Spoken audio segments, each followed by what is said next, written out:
বউ, তুমি বিয়ের পর আমাদের বাড়িতে এসে এত বছরে কি কি শিখতে পারলা, কি কি জানতে পারলা, একটু বলো তো দেখি।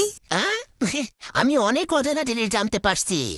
যেমন আমি আমার মা সম্পর্কে জানতে পারছি যে আমার মা আমারে কোনো কাজকর্ম শিখায় নাই। আমার মা আমারে শিখাইছে কেমনে সারাদিন খায় আর কেমনে সারাদিন ঘুমায়। আমি আমার বাপ সম্পর্কে জানতে পারছি যে আমার বাপ আমাকে কোনো আদব কায়দা শিখায় নাই। আমার বাপ আমাকে অতি আদর দিয়ে একটা বাদুড়ে পরিণত করেছে। আমি আমার বড় বোন সম্পর্কে জানতে পারছি যে আমার বড় বোন আমাকে সারাদিন ফোন দিয়ে খালি সংসার ভাঙার তন্ত্র মন্ত্র দেয়। আমি আমার ছোট বোন সম্পর্কে জানতে পারছি যে আমার ছোট বোন সারাদিন কেমনে দুলো ভাইয়ের পকেট কাটা যায় সেই বুদ্ধি দেয়।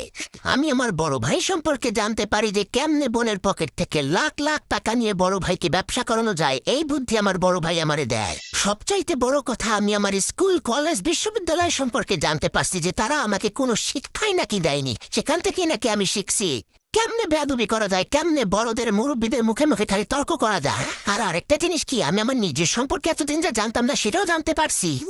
আমি নাকি একটা নবাব জাদি, আমি নাকি একটা জমিদারের বাচ্চা, আমি নাকি জন্মগত আইসার বাচ্চা, আমি নাকি একটা জাদুকরিন, আমি নাকি আমার শাশুড়ির পোলার জাদু মন্ত্র করে আমার বসে থুয়ে দিয়েছে, আমি নাকি একটা ডাইনি, আমি নাকি একটা কুটনি। এইগুলো আমি বিয়ের পর জানতে পারছি। আমার জিজ্ঞেস করাটাই ভুলেছে। পানি খাও পানি খাও, অনেক কথা বলছো। উচিত কথা তো তাই শুনে পালিয়েছে। তো আমার কি কি পয়েন্ট যেন মিস হয়ে গেছে, আরো কি কি যেন বলা লাগতো। তো গুরুত্বপূর্ণ পয়েন্ট গুলো তো বলাই হয়নি।